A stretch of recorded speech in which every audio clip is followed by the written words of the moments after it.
നിങ്ങളുടെ ഇഷ്ട പരമ്പരകൾ എക്സ്ക്ലൂസീവായി സൺ നെക്സ്റ്റ് ആപ്പിലൂടെ തികച്ചും ഫ്രീ ആയി ഇപ്പോഴേ ആപ്പ് ഡൗൺലോഡ് ചെയ്യൂ. അല്ലെങ്കിലും ഈ വീട്ടിലെ മറ്റു പെണ്ണുങ്ങളെ പോലെ അല്ലല്ലോ. നന്ദിതേട്ടത്തിക്ക് കുറച്ചുകൂടെ കാര്യബോധം ഉണ്ടല്ലോ.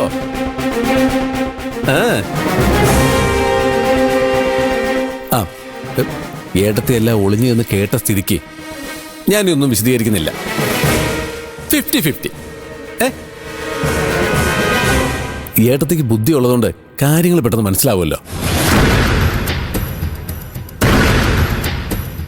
ആ 1500 കോടിയുടെ ഉറവിടം കണ്ടെത്തി എത്രയും പെട്ടെന്ന് നമ്മളത് തുല്യമായിട്ട് വീതിച്ചെടുക്കുന്നു. എപ്പടി? അതിന് നമ്മൾ വിധിച്ചെടുത്ത പിന്നെ കാവേരി ചേച്ചി എന്ത് ചെയ്യും? അതിന് അവരെ അറിയിക്കായിരുന്നോ പോരെ? അതിന് അവരെ അറിഞ്ഞു കഴിഞ്ഞല്ലോ. അറിഞ്ഞോ? എപ്പോ? ഇപ്പോ.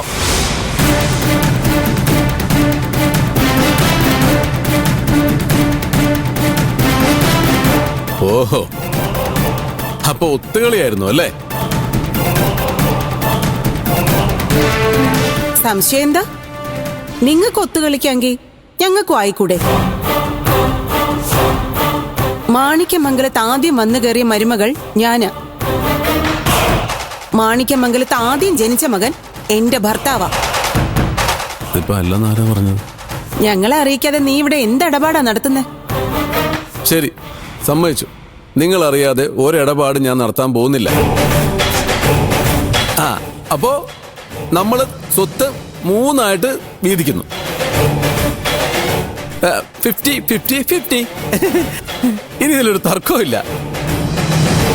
തർക്കം ഉണ്ടല്ലോ. എന്ത് തർക്കം? മാണിക്യമംഗലത്ത് ചന്ദ്രശേഖരൻ ഉണ്ണിത്താനും ഹൈമാവതി അമ്മയ്ക്കും മക്കള് 3 അല്ലല്ലോ, 5 അല്ലേ?